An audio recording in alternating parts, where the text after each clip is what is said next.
이번 시간에는 잠재력은 환란을 당할 때 깨워지는 것이라는 제목을 말씀을 전합니다. 우리가 환란을 당할 때 잠재력이 깨워지는 것입니다. 환란과 시험이 전혀 없는 자는 한 사람도 없습니다. 티끌이 불티가 하늘로 올라간 같이 인간은 환란을 위해서 태어났다고 욥기에 기록하고 있는 것입니다. 그러므로 우리가 환란이 우리에게 다가올 때 우리는 어떻게 그 환란에 대처하냐에 따라서 환란이 우리를 죽이는 사형틀이 될 수 있고 우리의 영광으로 꼽히게 하는 장미꽃이 될 수도 있는 것이고 우리의 잠재 능력을 발견하는 계기도 될 수가 있습니다. 환란에 대한 우리의 자세와 태도라는 것이 대단히 중요한 것입니다. 그럼 환란이 우리에게 먹구름처럼 다가오고 폭풍처럼 불어올 때 우리는 어떻게 해야 될까요? 우리는 환란이 다가올 때 환란에 저항하지 말고 순수히 받아들여야 되는 것입니다. 환란은 하나님께서 우리를 실현하기 위해서 보낸 것이기 때문에 환란을 저항하면 저항할수록 더 고통스러워집니다. 환란은 다가올 때 우리가 가슴을 펼치고 순순히 환란을 우리의 운명에 태인 것으로 받아들여야 되는 것입니다. 환란을 참지 못하고 발버둥을 치고 원망하고 불평하고 발을 동동 구르고 욕을 하고 주먹질을 하면 점점 환란은 더 족쇄처럼 조여오는 것입니다. 더 괴로워지는 것입니다.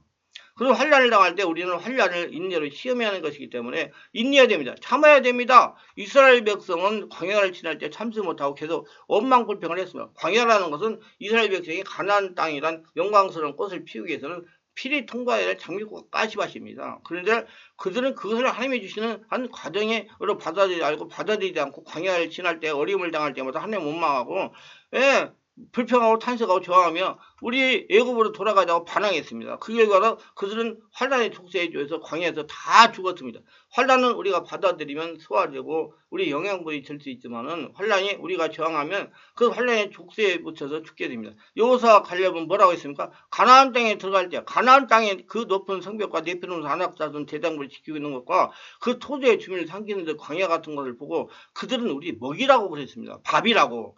우리 들어가자! 다 애굽으로 돌아가자고 하는데 여호수아 갈렙은 그 환란과 고통의 땅이 우리의 먹이라고 그랬습니다. 누가 함께하니? 하나님이 함께하니. 우리가 먹는 밥은 죽으라고 주는 것이지 우리가 먹는 밥은 좋으라고 주는 것이지 죽으라고 주는 것도 아닙니다. 밥은 먹어야 건강하게 자라고 살아갈 수 있잖아요. 그러므로 우리의 삶의 메뉴 중 가장 환란과 고난은 밥으로서 얹혀져 있는 것입니다. 먹어야 살아요. 환란과 고난을 물리친다는 것은 우리 삶의 밥상을 물리쳐버리는 것입니다. 밥을 안 먹으면 굶어 죽잖아요. 약해지지도 않아요. 우리의 메뉴 중에서 환란과 고난이 반드시 들어있다는 것을 알아야만 되는 겁니다.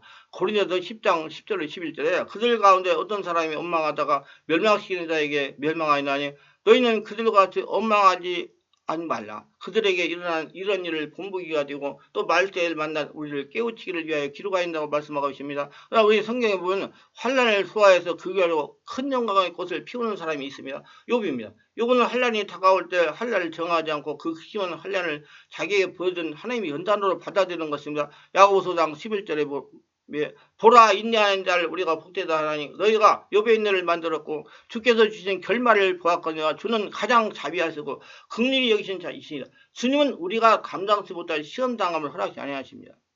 그리고 시험당할 쯤에 피할 길을 여사 등이 감당케 하시며 하나님은 자비하시고 긍휼하신 하나님이신 것입니다. 우리의 밥의 밥상 메뉴에 환란과 고난을 하나님이 넣어주시는 것을 알고 이를 통해서 우리가 소화시키고 힘을 얻어 그 더 큰 영광을 얻을 수 있는 자기를 갖게 하려고 그렇게 하시는 것입니다. 욥이 일어나 겉옷을 찢고 머리털을 비고 땅에 엎드려 예비하며 이르되 내가 못해서 알몸으로 나와서 앉아 또한 알몸으로 그리로 돌아가올지라. 주신이도 여호와시요 거두신이도 여호와시니 여호와 이름을 찬송을 받을지라 하고 모든 일에 욥이 범죄하지 아니하고 하나님의 한 가지 원망하지 아니하니라. 욥기 1장 20절 22절.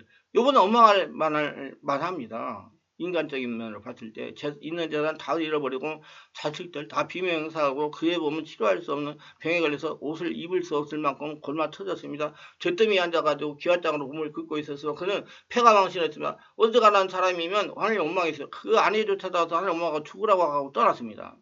그런데도 그 시험과 환란을 정하지 않고 받아들였습니다.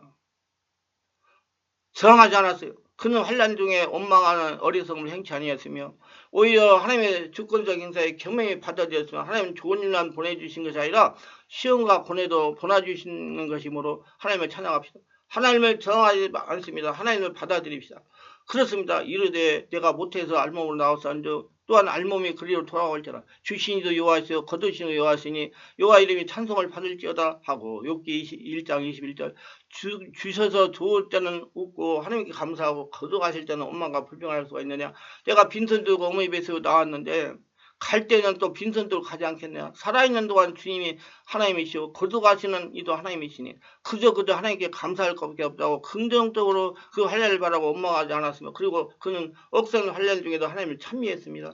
형제들 친척들 친구들 아내도 다 그를 고통을 주고 떠나갔는데 그는 말하기를 내가 알기에는 나의 구속자가 살아계시니 후일에 그가 땅 위에 설 것이라고 희망을 말했습니다. 그러나 내가 가는 길을 그가 아시나니 그가 나를 단련할 수에는 내가 순금같이 되어 나오리라. 욥기 23장 10절입니다. 지금은 내가 단련을 받은 동안에 너무나 고통스럽지만은 단련받은 후에는 순금같이 되어 나올 것이다. 그런 희망의 고백을 잃지 않았습니다. 그 결과 하나님께서 어떻게 하셨습니까? 그 환란이 지나고 난 다음에 연단을 받고 일어난 욥을 하나님이 축복하셨습니다. 욥기 42장 12절 17절에 여호와께서 욥을 모년에 복을 주사 처음 복보다 2배를 더 주셨으며 그가 양 5,000마리였는데 14,000과 약대 6,000과 소 1,000거리와 암낙이 1,000을 주셨으며 또 아들 7과 딸 3를 낳았는데 그가 첫째 딸은 여미야라 불렀고 둘째 딸은 구시야라 불렀고 셋째 딸은 겟네 합북이라 불렸으며 전국 중에 욥이 딸들처럼 아리따운 여자가 없었더라. 그 아비가 그들에게 그 오라비처럼 산업을 주었더라. 그의 욥이 140년을 살며 아들과 손자 4대를 보았고 나이 들고 귀환이 차서 죽었더라. 140년 살았어요. 여러분. 욥은 환란 전보다 환란을 당하여 7배로 더 복을 받았고 은혜를 입게 된 것입니다. 그리고 오늘날도 욥이 환란을 받았기 때문에 천박한 사막에 살던 한 손장인 욥이 성경에 기록되어 있습니다. 그리고 세세토록 그 일이 높임받고 사람들이 그를 찬양하게 됐습니다. 환란 안 받았으면 욥은 이름도 없는 사람이요. 그저 저 아라비아 북부에는 조그만 촌락에서 태어났다가 이름도 없이 죽은 사람인데 환란이 그를 유명하게 만들었습니다. 환란이 그를 영원하게 만들었고 세세토록 그 이름이 빛나게 만들어진 것입니다. 그러므로 환란 때 욥처럼 우리 환란을 하나님이 주신 것으로 보내주신 것을 알고 묵묵히 받아들이고 인내하고 통과해야 되는 것입니다. 그리고 환란은 우리에게 교훈을 가르치기 위해서 오는 것입니다. 우리를 없애버리기 위해서 나를 없애고 하나님의 영으로 성령으로 충만하기 위해서 우리를 연단하기 위해서 왔기 때문에 환란을 물리치면 교훈을 못 받습니다. 선생을 물리치면 제자가 무엇을 배웁니까? 선생이 좀 심하게 다루더라도 선생을 받아들여야 제자가 배울 수가 있는 것입니다. 환란과 고통을 통해서 큰 변화를 받게 되는 겁니다. 환란과 고통을 통해 나에게 있는 다른 잠재는 걸 발견되겠죠. 우리가 회개하고 기도하여 성령 받고 변화받지만은 그보다도 뼛속까지 우리를 변화시키는 것은 환란과 고통이 우리를 변화시키는 것입니다. 환란과 고통으로 회개하고 주님께 나가면 우리의 뼛속까지 변화되고 우리가 달라지는 것입니다. 이 세상에서 가장 향기로운 향수는 어디서 생산하십니까? 발칸 산맥에서 나는 장미에서 나오는 것인데 발칸 산맥의 장미는 가장 춥고 어두운 시간인 자정에서 새벽 2시 사이에 다 만듭니다. 그 이유는 한밤중에 가장 향기로운 향을 품어내기 때문입니다. 그 발칸의 산중에는 장미는 춥고 어둡고 가장 괴로운 새벽 2시에 향기를 품어낼 때 그의 향수를 만들기 위해서 그걸 따는 것입니다. 신앙의 향기도 가장 크지만 고통 속에서 향기가 나는 것입니다. 왜 고통 속에서 향기가 나요? 신앙의 향기가. 하나님을 자꾸 찾으니까 하나님이 나타나니까 향기가 나는 거예요. 우리는 절망의 고통에 밤을 지나면서 비로소 잠재 능력을 발휘하여 변화를 받게 되는 겁니다. 사망의 엄청 골짜기를 지날 때 고통 속 괴롭지만은 골짜기를 벗어나보면 내 사람도 벗어버리고 새 사람으로 예수의 사람으로 나오게 되는 것을 발견하게 되는 겁니다. 우리가 받을 영광을 현재 환란에 비교할 수가 없습니다. 환란과 고통은 우리에게 유익합니다. 환란을 당하거든 거부하거나 불평하지 말고 잠재 능력을 개발해서 발견해서 깨워서 하나님의 영광 가운데 들어가시기를 바랍니다. 그래서 하나님께 쓰임 받으시고 승리하시기를 바랍니다. 말씀이 유익하다면 구독, 좋아요를 부탁합니다. 감사합니다.